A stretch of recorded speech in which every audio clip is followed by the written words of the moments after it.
Hello friends, तो क्या आप भी गोरखबानी पढ़ने जा रहे हैं? यूपीएचएससी की तैयारी कर रहे हैं और आपको गोरखबानी पढ़ना है। तो ऐसे में आप सभी को गोरखबानी पढ़ने से पहले कुछ चीज़ों के बारे में जानना है। तो आज का वीडियो आप सभी के लिए है, एक बहुत ही महत्वपूर्ण विषय पर। तो गोरखबानी पढ़ने से पहले आपको इससे संबंधित कुछ चीज़ों को जानना जरूरी है, जिसकी चर्चा मैं आज आपकी इस वीडियो में करने वाली हूँ। तो सबसे पहली चीज़ कि गोरखबानी किसके द्वारा लिखा गया है? पीताम्बर दत्त बड़थवाल के द्वारा। तो आपको जो है गोरखबानी के बारे में भी पता होना चाहिए और पीताम्बर दत्त बड़थवाल के बारे में भी। तो गोरखबानी किसकी रचना है? किसकी रचनाओं का संग्रह है? तो गोरखबानी के जो संपादक हैं वो है पीताम्बर दत्त बड़थवाल जी। और ये किसकी रचनाओं का संग्रह है? तो ये गोरखनाथ की रचनाओं का संग्रह है। अब गोरखनाथ जो थे वो कौन थे? इनका समय जो है साहित्यकारों ने अलग अलग माना है। तो इतिहासकारों के द्वारा गोरखनाथ जी का समय जो है वो क्या माना गया है, चलिए मैं बताती हूँ। राहुल सांकृत्यायन ने 845 ईस्वी माना है। हजारी प्रसाद द्विवेदी ने 9वीं शताब्दी माना है। डॉक्टर पीताम्बर दत्त बड़थवाल ने 11वीं शताब्दी माना है। राम कुमार वर्मा ने 13वीं शताब्दी माना है। रामचंद्र शुक्ल जी ने 13वीं शताब्दी माना है। अब ये जो गोरखनाथ थे वो किस संप्रदाय या किस पंथ से संबंधित थे? तो ये नाथ पंथ से संबंधित थे। तो जब आप आदिकाल पढ़ते हैं तो आपने सिद्ध साहित्य, नाथ साहित्य पढ़ा हुआ है। तो जो गोरखनाथ थे वो नाथ साहित्य से संबंधित थे। तो अब इन नाथ साहित्य के प्रवर्तक के रूप में आप किनको जानते हैं? तो मच्छिंद्र नाथ और गोरखनाथ को, दोनों को ही नाथ पंथ के प्रवर्तक के रूप में जाना जाता है। तो ये चीज़ ध्यान में रखिएगा। अब चूंकि हम गोरखनाथ जी को पढ़ रहे हैं तो इनके द्वारा कौन कौन सी रचनाएं पढ़ी गई है, लिखी गई है? तो इनके द्वारा साबदी, जो कि इनकी सबसे प्रामाणिक रचना मानी जाती है। उनके बाद है पद, प्राण संकली, शिष्या दर्शन, नरवे बोध, अभय मात्रा जोग, आत्मबोध, 15 तिथि, सप्तवार, मच्छिंद्र गोरख बोध, रोमवली, ज्ञान तिलक, ज्ञान चौतीसा और पंचमात्रा। तो ये सब इनकी रचनाएं हैं। तो गुरु गोरखनाथ द्वारा जो रचित कुल ग्रंथों की रचना वो 40 मानी जाती है, लेकिन जो डॉक्टर पीताम्बर दत्त बड़थवाल है उन्होंने इनके द्वारा रचित ग्रंथों की जो संख्या वो 14 मानी है। अब चलिए नाथ साहित्य के बारे में आगे कुछ बातें हम जानते हैं। भगवान शिव के उपासक नाथों के द्वारा जो साहित्य रचा गया वही नाथ साहित्य कहा गया। तो जो भी भगवान शिव की उपासना करते थे उनके द्वारा उनको जो है नाथ कहा गया, और उनके द्वारा जो साहित्य रचा गया उनको नाथ साहित्य कहा गया। राहुल सांकृत्यायन जी ने नाथ पंथ को सिद्धों की परंपरा का ही विकसित रूप माना है। ये मैं आपको नाथ साहित्य जब मैंने पढ़ाया था तब भी बताया था, और जब मैं आगे भी पढ़ाऊंगी तब भी आपको इसकी चर्चा कर दूंगी नाथ साहित्य के बारे में। फिलहाल आपको गोरखनाथ जी के बारे में जानना है।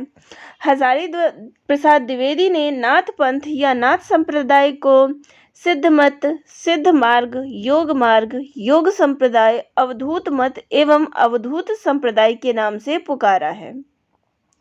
तो इन अलग अलग नामों से जो है नाथ संप्रदाय को जाना जाता है। तो ये इसको ध्यान में रखिएगा कि इसके द्वारा कहा गया है और इसके अन्य नाम क्या है। अब नाथों की संख्या के बारे में बात करते हैं कि कितनी संख्या है। तो नाथों की जो संख्या है वो 9 मानी गई है, और सबसे पहले जो इसमें स्थान दिया गया है वो है आदिनाथ, यानी कि भगवान शिव को स्थान दिया गया है। इसके बाद मत्स्येंद्र नाथ या फिर मच्छिंद्र नाथ, गोरखनाथ, चरपटनाथ, गाहिणीनाथ, ज्वालेंद्र नाथ, चौरंगीनाथ, भद्रहरिनाथ और गोपी चंद्रनाथ। तो ये सारे नाथों के नाम हैं। इनके नाम ध्यान में रखिएगा, परीक्षा में पूछे जाते हैं। अब बात करते हैं कि नाथ साहित्य की विशेषताएं क्या क्या है।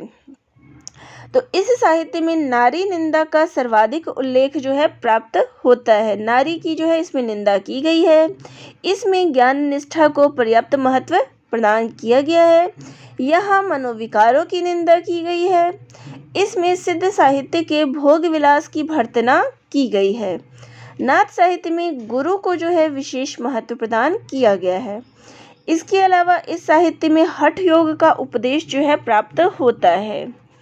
रूखापन और गृहस्थ के प्रति जो है अनादर का भाव इस साहित्य की सबसे बड़ी कमजोरी जो है मानी जाती है। मन, प्राण, शुक्र, वाक और कुंडलिनी, इन पांचों के संयमन के तरीकों को राजयोग, हठ योग, वज्रयान, जप योग या कुंडलिनी योग कहा जाता है। अब नाथों की हठ योग साधना प्रणाली क्या थी? तो गोरखनाथ के सिद्ध सिद्धांत पद्धति ग्रंथ के अनुसार हठ शब्द में प्रयुक्त ह का अर्थ है सूर्य और ठ का अर्थ है चंद्रमा, और इन दोनों के योग को ही हठ योग कहा जाता है। यानी कि चंद्रमा और सूर्य का जो योग है उसको हठ योग कहा जाता है।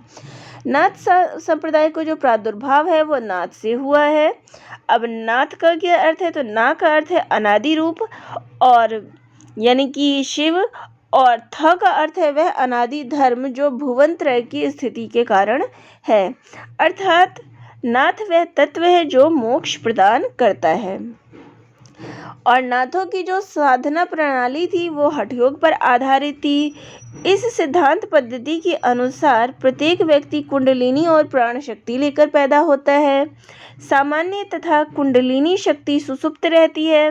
साधक प्राणायाम के द्वारा कुंडलिनी को जागृत कर ऊर्ध्वमुख करता है।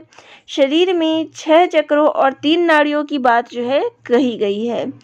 जब योगी प्राणायाम के द्वारा ईड़ा पिंगला नामक श्वास मार्ग को रोक लेता है तब इनके मध्य में स्थित सुषुम्ना नाड़ी का द्वार खुलता है। कुंडलिनी शक्ति जो है इसी नाड़ी के मार्ग से होकर गुजरती है और 6 चक्रों को पार कर मस्तिष्क के निकट स्थित शून्य चक्र में पहुंचती है। यहीं पर जीवात्मा को पहुंचा देने वाली योगी का चरम लक्ष्य होता है। यही परमानंद तथा ब्रह्मानुभूति की अवस्था है। यही नाथपंथियों द्वारा अपनाई गई हठ योग साधना है। आगे अब चर्चा करते हैं। तो हिंदी साहित्य में डी लिट की उपाधि प्राप्त करने वाले सर्वप्रथम विद्वान डॉक्टर पीताम्बर दत्त बड़थवाल ने अब गोरखबानी की जो रचना है कब की गई थी? तो 1942 ईस्वी में गोरखबानी नाम से इनकी रचनाओं का संकलन किया गया। इसका प्रकाशन जो है हिंदी साहित्य सम्मेलन प्रयाग के द्वारा किया गया। रामचंद्र शुक्ल के अनुसार यह रचनाएं गोरखनाथ जी द्वारा नहीं अपितु उनके अनुयायियों द्वारा रची गई है। गोरखनाथ ने 6 चक्रों वाला योग मार्ग हिंदी साहित्य में चलाया था। हजारी प्रसाद द्विवेदी ने नागरी प्रचारणी सभा काशी के माध्यम से नाथ सिद्धों की बानियां नामक पुस्तक की रचना की है। तो ये थे नाथपंथी के बारे में, गोरखनाथ जी के बारे में कुछ बातें। तो चलिए अब जानते हैं पीताम्बर दत्त बड़थवाल जो इस पुस्तक को का जो है संपादन करने वाले हैं उनके बारे में कुछ बातें। तो इनका जन्म जो है 2 दिसंबर 1901 को हुआ था गढ़वाल उत्तराखंड में, और इनकी मृत्यु जो है 27 जुलाई 1944 को हुई थी। हिंदी के ये ख्याति प्राप्त साहित्यकार थे और आचार्य रामचंद्र शुक्ल के सहयोगी रहे हैं। इन्होंने गोरखबानी और रामानंद की रचना की थी। पीताम्बर दत्त बड़थवाल हिंदी में डी लिट की उपाधि प्राप्त करने वाले पहले शोध विद्यार्थी थे।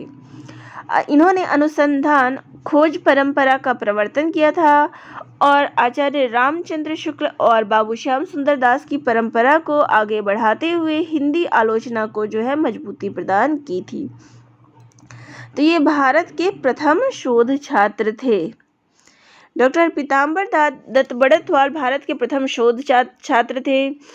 उन्हें उनके शोध कार्य, तो इन्होंने कौन सा शोध कार्य किया था? हिंदी काव्य में निर्गुणवाद के लिए वर्ष 1933 के दीक्षांत समारोह में डी लिट हिंदी से नवाजा गया। पीताम्बर दत्त बड़थवाल का आध्यात्मिक रचनाओं की तरफ जो है गहरा लगाव था, जो उनके अध्ययन व शोध कार्य में झलकता है। इन्होंने संस्कृत, अवधी, ब्रज, अरबी एवं फारसी के शब्दों और बोली को अपने कार्य में प्रयोग में किया है।